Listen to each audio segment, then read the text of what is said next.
Praise the Lord. கர்த்தருடைய பரிசுத்த நாமத்திற்கு மகிமை உண்டாவதாக. இந்த நாளிலும் உங்களை மறுபடியும் சந்திப்பதிலே நான் கர்த்தருக்குள் மிகுந்த மகிழ்ச்சி அடைகிறேன். நம்முடைய குறைவெல்லாம் நிறைவாக்குறவர் இன்றைக்கும் உயிரோடு இருக்கிறார். அந்த தேவனுக்கு மகிமை உண்டாகட்டும்.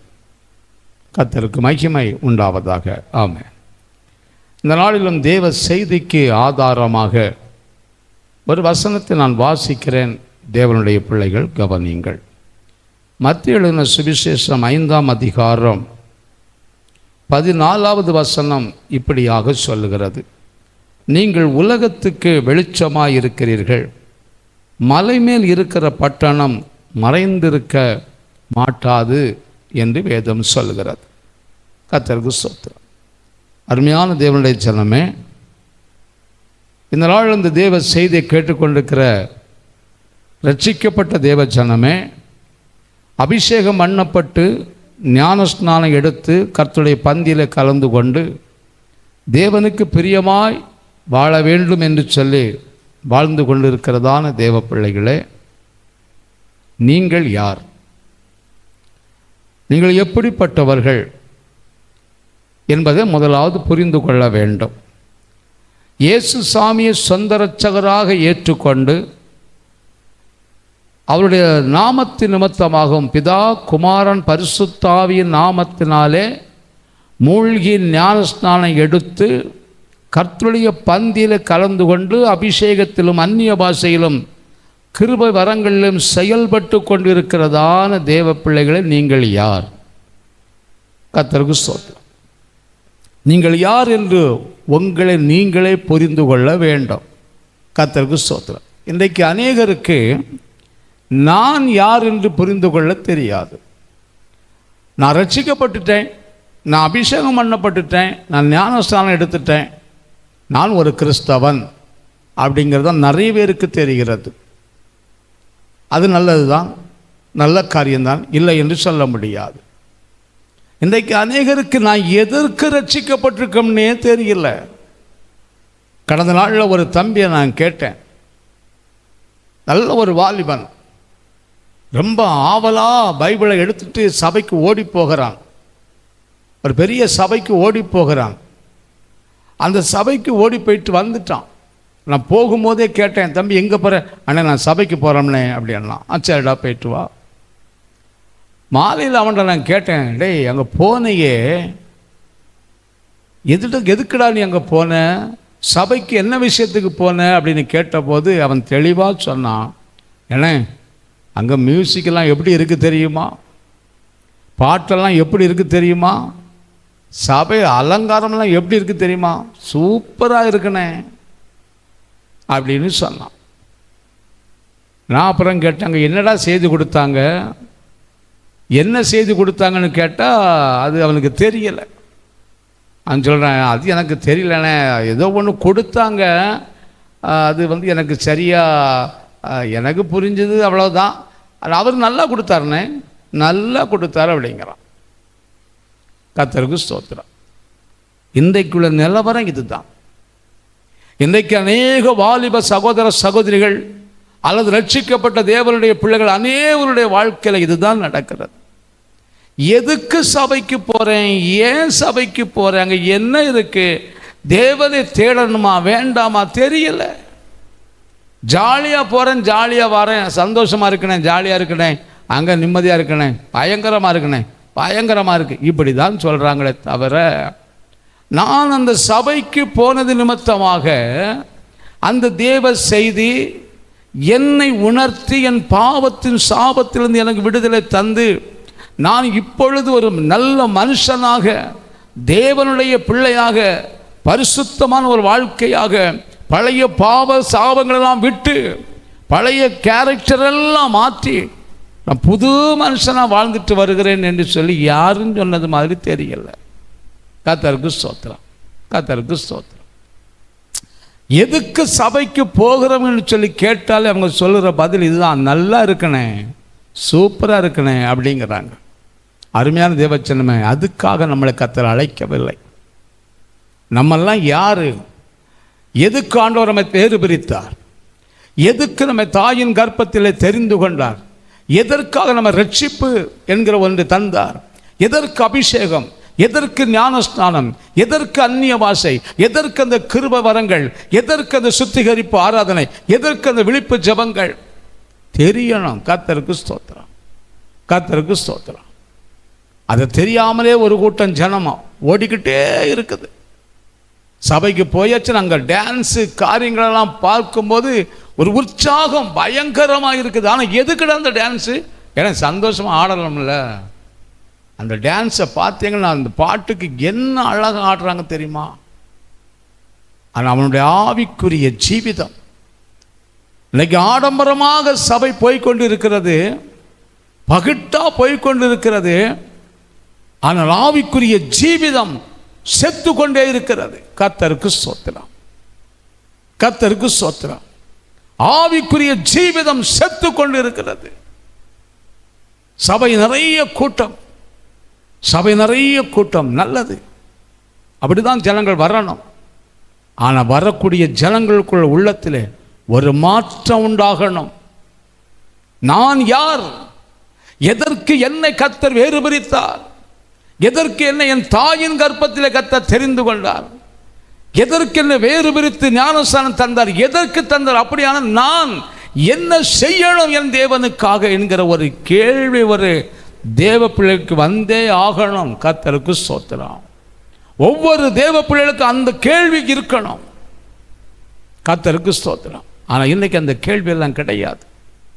கர்த்தருக்கு மகிமை உண்டாவதாக, கர்த்தருக்கு மகிமை உண்டாவதாக.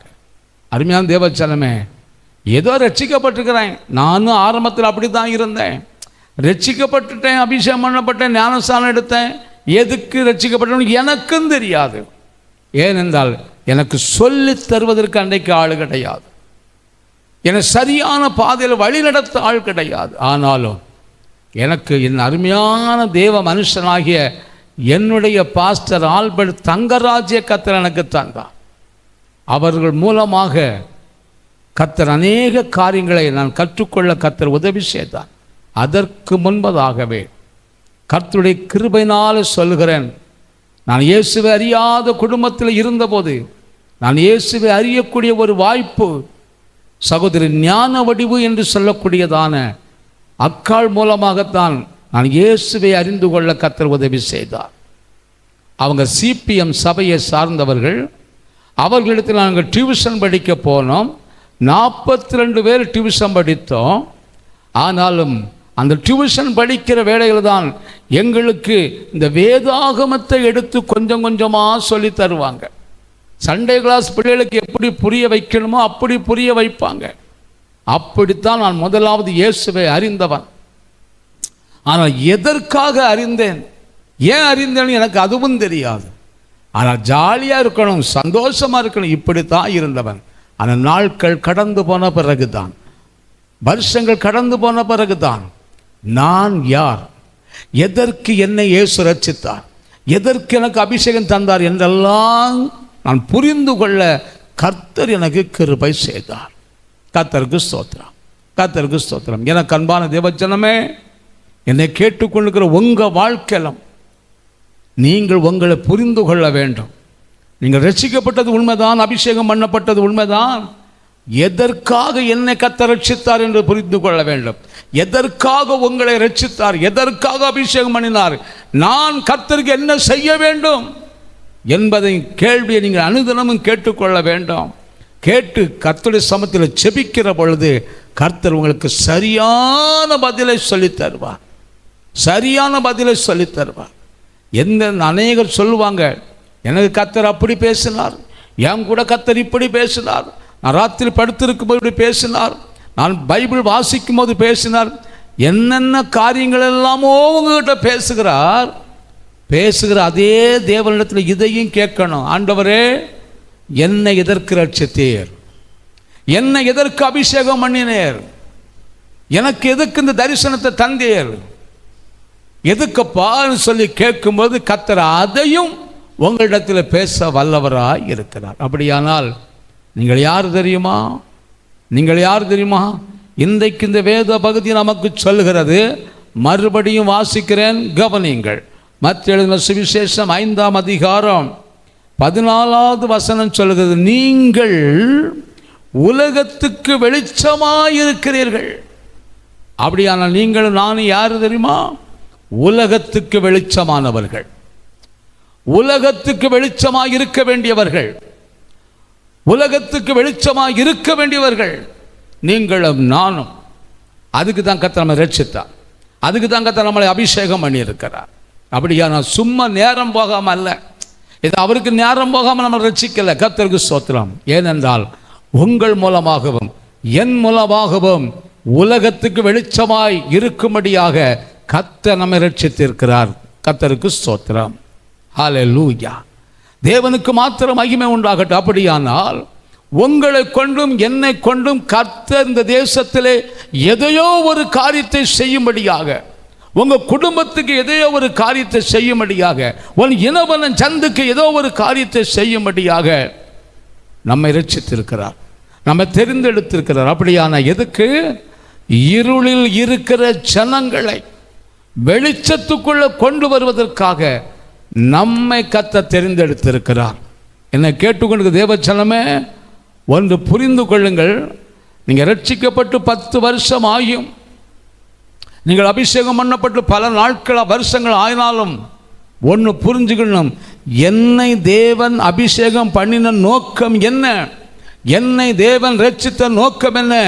இருளில் இருக்கிற ஜனங்கள், பாவத்திலும் சாபத்திலும் இருந்து விடுதலை பெற முடியாதபடி தவித்து கொண்டு இருக்கிற ஜனங்களை விடுதலை ஆக்கும்படியாகவும், இருளில் இருக்கிற ஜனங்களை வெளிச்சத்துக்குள்ள கொண்டு வரவும் கர்த்தர் நம்மை தெரிந்தெடுத்திருக்கிறார். கர்த்தருக்கு ஸ்தோத்திரம். அப்படியானால் அந்த வேதம் சொல்கிறது, தெளிவாக சொல்கிறார், நீங்களும் நானும் வெளிச்சமாக இருக்கிறவர்கள் தான். மலைமேல் இருக்கிற பட்டணம் மறைந்து இருக்க மாட்டாது என்று சொன்னபடி இன்றைக்கு வெளிச்சமாக இருக்க வேண்டியவர்கள், அநேகருக்கு வெளிச்சமாக இருக்க வேண்டியவர்கள், நீங்கள் போகிற சபைக்கு வெளிச்சமாக இருக்க வேண்டியவர்கள், உங்கள் குடும்பத்துக்கு நீங்கள் வெளிச்சமாக இருக்க வேண்டியவர்கள், உங்கள் தெருவுக்கு நீங்கள் வெளிச்சமாக இருக்க வேண்டியவர்கள், உங்கள் சொந்த பந்தத்துக்கு நீங்கள் வெளிச்சமாக இருக்க வேண்டிய நீங்கள்லாம் எப்படி இருக்கீங்க தெரியுமா? மறைந்து போய் இருக்கிறீங்க, பேசாமல் இருக்கிறீங்க. எனக்கு என்ன, நான் தான் ரசிக்கப்பட்டாச்சுல, நான் தான் அபிஷேகம் பண்ண போதும் அப்படின்னு நீங்கள் கவனமாக பேசாமல் இருக்கிறீங்க. ஆனால் கர்த்தர் அதுக்காக உங்களை ரட்சிக்கலை. நீங்கள் இன்றைக்கி மறைந்து மறைந்து மறைந்து போய் பேசாமல் இருக்கிறீங்க. உங்கள்கிட்ட இருக்கிற தாளந்தை நீங்கள் மறைக்கிறீங்க, உங்கள்கிட்ட இருக்கிற அபிஷேகத்தை மறைக்கிறீங்க, அந்நிய பாஷையை மறைக்கிறீங்க, கிருபையை மறைக்கிறீங்க, வரங்களை மறைக்கிறீங்க, எல்லாவற்றையும் நீங்கள் மறைத்து வச்சுட்டு பேசாமல் புதைச்சி வச்சுக்கிட்டு இருக்கிறீங்க. எதுக்கு இந்த தாளந்து, எதுக்கு இந்த கிருபை, எதுக்கு இந்த வரங்கள் சொல்லி கேட்டு பாருங்க. தேவன் உங்களை கொண்டு பெரிய பெரிய காரியங்களை செய்வதற்காகத்தான். அந்த ஜனங்களை, பாவத்தில் இருக்கிற ஜனங்களை, ஆண்டவரை அறியாத ஜனங்களை ஆண்டவருக்குள்ள கொண்டு வருவதற்குத்தான் கர்த்தர் கிருபை வரங்களை உங்களுக்கு தந்திருக்கிறார், அபிஷேகத்தை தந்திருக்கிறார், அந்நிய பாஷை தந்திருக்கிறார். அதை வைத்து அநேக ஆத்துமாக்களுக்கு நீங்கள் சுவிசேஷம் சொல்லவும், அநேக ஆத்துமாக்களுக்காக ஜெபிக்கவும், அநேக ஆத்துமாக்களுக்காக திறப்பின் வாசல் நிற்கவும், அந்த ஆத்துமாக்களை கர்த்தருக்குள் கொண்டு சேர்க்கவும், அவர்களும் சத்தியத்தை அறியணும், அவர்களும் தேவ ராஜ்யத்துக்கு வர வேண்டும். அதற்காகத்தான் கர்த்தர் உங்களுக்கும் எனக்கும் ரட்சிப்பு என்கிற ஒன்றை தந்திருக்கிறார். அதை சரியானபடி பயன்படுத்த வேண்டிய நேரத்தில் பயன்படுத்தாமல், நான் ரட்சிக்கப்பட்டுட்டேன், நான் அபிஷேகம் பண்ணப்பட்டேன் போதும்னு சொல்லிட்டு நீங்கள் வீட்டுக்குள்ளே இருந்து சோத்திரம்னு கையை தட்டி பாட்டு பாடிட்டு இருக்கிறீங்க. அதுக்காக அல்ல. நீங்கள் செய்ய வேண்டிய காரியம் என்ன? நீங்கள் வெளிச்சத்தின் பிள்ளையாய் மாறினது போல ஒரு காலகட்டத்தில் நம்ம இருளுக்குள்ளே தான் இருந்தோம். அந்த இருளில் இருந்து கர்த்தர் நம்மை வெளிச்சத்துக்குள்ளே கொண்டு வந்தார். நம்ம வெளிச்சத்தின் பிள்ளையாக மாறிட்டோம். இதே போல் எத்தனை பேர் வெளிச்சத்தின் பிள்ளையாய் மாறுவதற்கு ஆயத்தமாக இருக்கிறாங்க, ஏங்கி கொண்டு இருக்கிறாங்க. ஆண்டவரே, என்னை யார் இந்த வெளிச்சத்துக்குள்ளே கொண்டு வருவாங்க? யாராவது எனக்காக சுவிசேஷம் சொல்ல மாட்டாங்களா? எனக்காக யாராவது ஜெபிக்க மாட்டாங்களாங்கிற ஏங்கி தவிக்கிற எத்தனையோ குடும்பங்கள் இருக்கிறது. எத்தனையோ குடும்பங்கள் மறைமுகமாக இருக்கிறது. அவர்களுக்கு போய் சுவிசேஷம் சொல்லவும், அவர்களை ரட்சிப்புக்குள்ளே கொண்டு வரவும் அவர்களும் இயேசுவை அறிந்து கொள்ளவும் அவர்களும் சத்தியத்தை அறிந்து பரிசுத்தமாய் வாழ்ந்து தேவராஜ்யத்துக்கு வந்து சேர வேண்டுங்கிற தாகம் வாஞ்சை உங்களுக்குள்ளும் எனக்குள்ளும் இருந்தே ஆகணும். அதுக்கு தான் ருச்சிப்பு, அதுக்கு தான் அபிஷேகம், அதுக்கு தான். கர்த்தருக்கு ஸ்தோத்திரம். இன்னைக்கு அநேக ஜனங்கள் இன்றைக்கு நமக்கு இருக்கிற அவங்களுக்கு இருக்கிறதான தாளந்தை எல்லாம் மறைத்து புதைத்து வச்சுக்கிட்டு சும்மா இருக்கிறாங்க. என்னால் முடியாதுப்பா, என்னால் முடியாது, நான் எங்கே போய் சொல்ல, நான் என்ன செய்ய, அதெல்லாம் முடியாது. பின்ன எதுக்கு தந்தார் கர்த்தர்? அப்படியே புதைச்சி வச்சுட்டு இருக்கிறாங்க பாருங்க. கர்த்தருக்கு ஸ்தோத்திரம். என் அன்பின் தேவச்சனமே, இருக்கிற தாளந்த புதைச்சிடாதீங்க, கிருபை வரங்களை புதைச்சிடாதீங்க, பயன்படுத்துங்க. ஆண்டவர் சமத்தில் சொல்லுங்க, ஏசப்பா என்னையும் எடுத்து பயன்படுத்தும், எனக்கு தந்த அபிஷேகத்தை பயன்படுத்தும், எனக்கு தந்த அந்நிய பாஷையை பயன்படுத்தும். நான் என்ன செய்யணும்? உமக்காக ஆத்துமக்களை ஆதாயம் பண்ணக்கூடிய ஒரு கருவியா என்ன மாற்றும் ஆண்டவரே சொல்லி பாருங்க. உங்களை வெளிச்சத்துக்குள்ள கொண்டு வந்துடுவார். நீங்க இன்னைக்கு வரையிலும் வெளிச்சத்துக்குள்ள வரல, எல்லாம் மறைஞ்சு மறைஞ்சு உள்ளே இருக்கிறாங்க. பெரிய பெரிய பரிசுத்தவான்கள்லாம் இன்றைக்கு நீங்கள் பார்த்தீங்கன்னா நிறைய பேர் வெளியே தெரியாமலே பெரிய பெரிய பரிசுத்தவான்கள்லாம் மறைமுகமாக எங்கெங்கேயோ இருக்கிறாங்க. அவங்கெல்லாம் தன்னை பிரபல்யமாக்குறதே கிடையாது. தன்னை அப்படியே அடக்கி ஒடுக்கி தேவனோடு பேசிக்கொண்டே தேவனோடு சஞ்சரித்து கொண்டே இருக்கிற மறைமுகமாக இருக்கிற பரிசுத்தவான்கள் எங்கெங்கெல்லாமோ இருக்கிறார்கள். அவர்கள் மூலமாக பல அற்புத அடையாளங்களை ஆண்டவர் செய்து கொண்டு தான் இருக்கிறார், வெளியே தெரியல. கர்த்தருக்கு ஸ்தோத்திரம். ஆனாலும் நமக்கு கொஞ்சம் நம் மூலமாக ஒரு அற்புதம் நடந்துட்டுன்னா அதை உடனே அப்படியே பெருசாக்கி அப்படியே டிவியில் கொடுத்து அப்படியே பெருசாக காணிச்சு நம்ம சபையையும் பெருசாக்கிடுவோம், அதே நேரத்தில் நம்மளையும் பெரிய ஆட்களாக காணிச்சிருவோம். இதுதான் இன்றைக்கு நடக்கிறது. அருமையான தேவச்சனமே, தேவன் நம்மை கொண்டு செய்ய வேண்டிய காரியத்தை அவர் செய்கிறார். நம்ம செய்ய வேண்டிய காரியம் என்ன? நம்ம போய் ஜெபிக்க வேண்டியது, நம்ம போய் சத்தியத்தை சொல்ல வேண்டியது, நம்ம போய் ஆலோசனை, இவ்வளவு தான் நம்ம வேலை முடிஞ்சு. மீதி உள்ளதை கர்த்தர் செய்வார். ஆனால் இன்றைக்கு நம்ம எப்படி செய்கிறோம் தெரியுமா? தன்னை பிரபல்யமாக்குறதுக்காகவே பெரிய காரியங்களை செய்துட்டு இருப்போம் பாருங்க. என்னவோ நான் தான் பெரிய காரியங்களை செஞ்சுட்டேன்னு இருப்போம். அப்போ நம்மை கொண்டு தான் பெரிய காரியங்களை செய்யும்போது, நான் இப்படி ஜெபம் பண்ணினேன், நான் இப்படி ஜெபம் பண்ணினேன், கர்த்தர் இப்படி செய்தார்னு சொல்லிட்டு நம்மளை ஆமை பெருசாக காட்டிடுவோம், பெரிய ஆளாக காட்டிடுவோம் பாருங்க. அருமையான தேவச்சனமே, அதுக்காக அல்ல, அநேக ஜனங்களை கிறிஸ்துவின் அண்டையில் கொண்டு வருவதற்காகத்தான் கர்த்தர் நம்ம வெளிச்சத்தின் பிள்ளையாய் மாற்றி இருக்கிறார். அப்படியானால் நீங்கள் எப்படி இருக்கணும்? நான் எப்படி இருக்கணும்? நம்ம எந்த இடத்துக்கு போகிறோமோ அந்தந்த இடத்துல நம்ம வெளிச்சமாக இருந்தால் அங்கே இருளிலே இருக்கிறதான ஜனங்களும் இந்த வெளிச்சத்துக்குள்ளே வருவதற்கு வாய்ப்புகள் உண்டு. கர்த்தருக்கு ஸ்தோத்திரம், கர்த்தருக்கு ஸ்தோத்திரம். நம்ம ஒரு இடத்துக்கு போயிட்டோம், அந்த இடம் இருள் நிறைந்த இடமாக இருந்தால் நம்ம நிற்கிற போது அங்கே வெளிச்சம்தான் உண்டாக வேண்டும். ஏனென்றால் நீங்களும் நானும் வெளிச்சத்தின் பிள்ளைகளாக இருக்கிறோம். கர்த்தருக்கு ஸ்தோத்திரம்.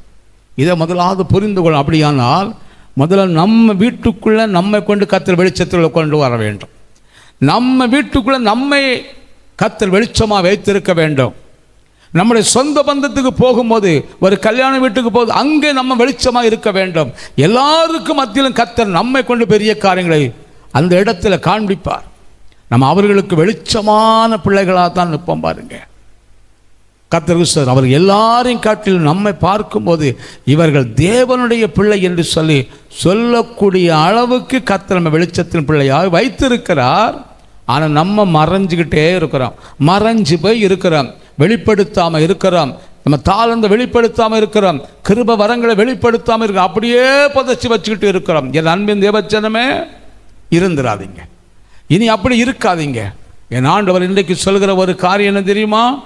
நீங்களும் நானும் மலை மேல் இருக்கிற பட்டணமாக்கும், மலை மேல் இருக்கிற பட்டணமாக்கும், ரட்சிக்கப்பட்டு அபிஷேகம் பண்ணப்பட்ட தேவ பிள்ளையே, தேவனுடைய அழைப்பை ஏற்றுக்கொண்ட தேவ பிள்ளையை, அழைக்கப்பட்ட தேவ பிள்ளையை, தெரிந்து கொள்ளப்பட்ட தேவ பிள்ளையே, உங்களை கர்த்தர் மலை மேல் இருக்கிற பட்டணமாகத்தான் வைத்திருக்கிறார்.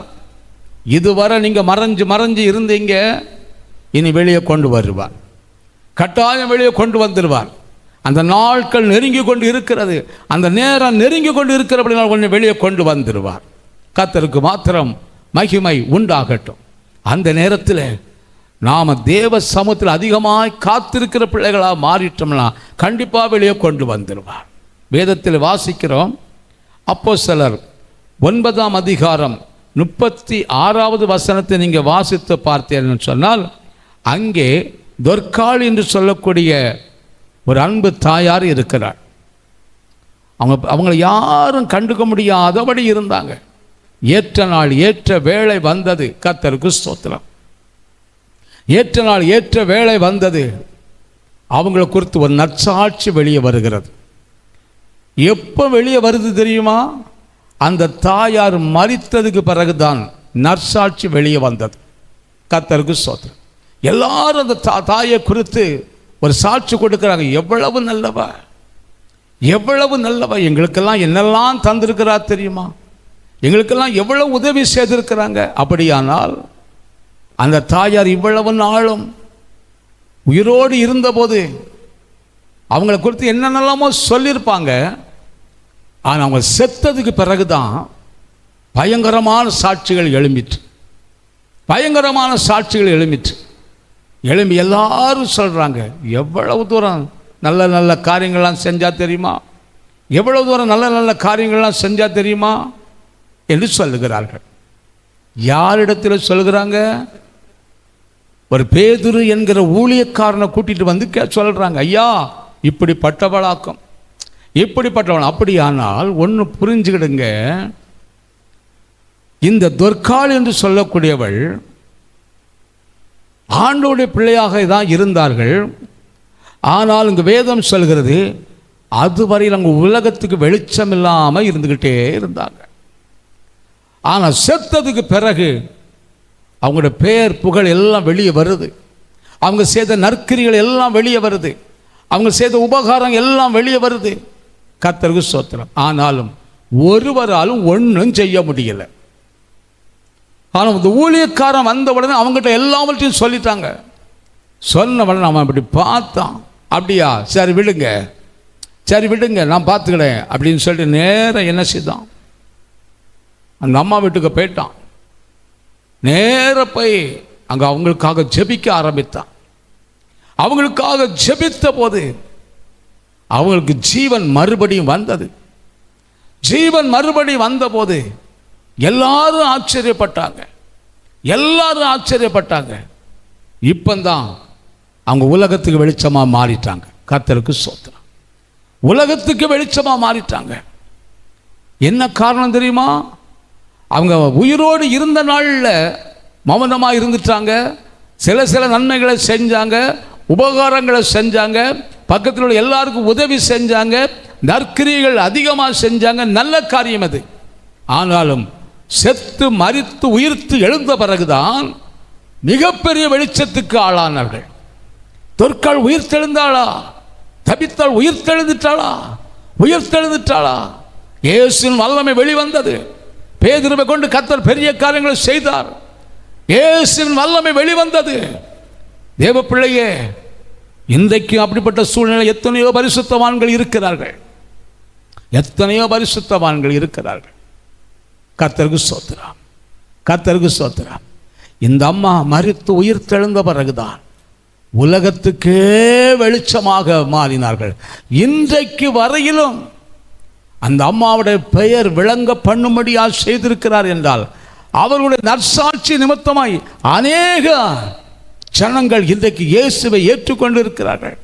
தொர்க்காளுக்கு உதவி செய்த என் ஆண்டவர் எனக்கும் உதவி செய்ய வல்லவர், அவளைப் போல நானும் நற்கிரிகளை செய்வேன் என்கிற அளவுக்கு இன்றைக்கு அநேகர் எழும்பிட்டாங்க. என்னை கேட்டுக்கொண்டு தேவச்சனமே, அருமையான தேவச்சனமே, மரித்த பிற்பாடும் அந்த அம்மா வெளிச்சத்தின் பிள்ளையாக மாறினாங்களே. நம்ம உயிரோடு தானே இருக்கிறோம். உயிரோடு இருக்கும் போதே நம்ம செய்ய வேண்டிய காரியங்களை கர்த்தருக்காக செய்யணும். கர்த்தருக்கு ஸ்தோத்திரம். நீங்கள் உலகத்துக்கு வெளிச்சமாக இருக்கணும்னா நற்கிரியைகள் மூலமாகத்தான் இன்னும் அதிகமான வெளிச்சத்துக்குள்ளே வர முடியும். அப்படியான நற்கிரியைகள் நீங்கள் அதிகமாக செய்யணும், உதவிகள் அதிகமாக செய்யணும். நீங்கள் போகிற சபைக்கு உதவிகள் செய்யணும், உங்கள் ஊழியக்காரனுக்கு உதவி செய்யணும், ஏழை எளியவங்களுக்கு உதவி செய்யணும்.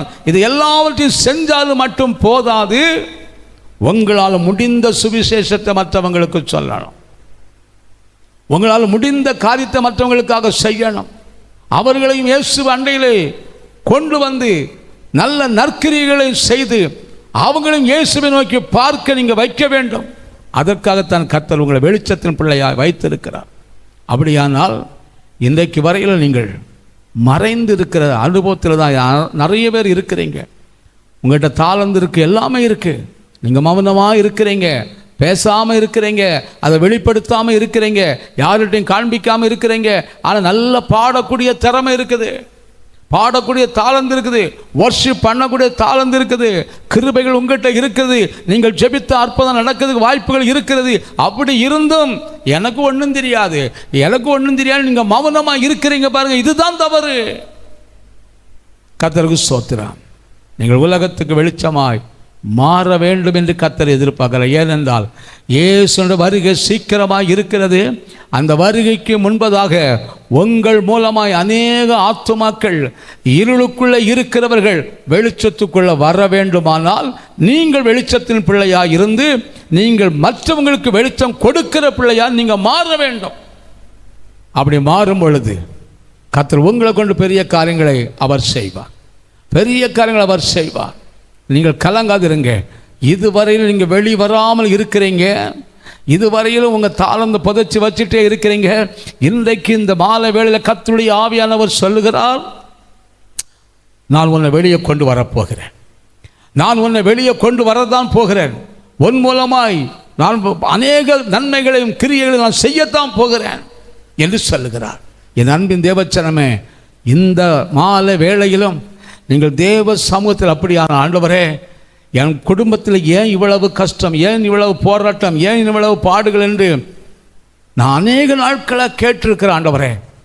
ஆனால் இன்றைக்கு எனக்கு புரியுது, என்னிடத்தில் தந்ததான அந்த கிருபை வரங்களை நான் சரியாக பயன்படுத்தாமல் அதை அடக்கி வைத்தது நிமித்தமாக நான் வெளிச்சத்தின் பிள்ளையாக இருந்தும் அநேகரை இருளுக்குள்ளே தான் பார்க்கிறேன். அவர்களை வெளிச்சத்துக்குள்ளே கொண்டு வர வேண்டியதான கிருபை உள்ளவனாக இருந்தும் நான் வெளிச்சத்துக்குள்ளே கொண்டு வராமல் இருக்கிறேனே.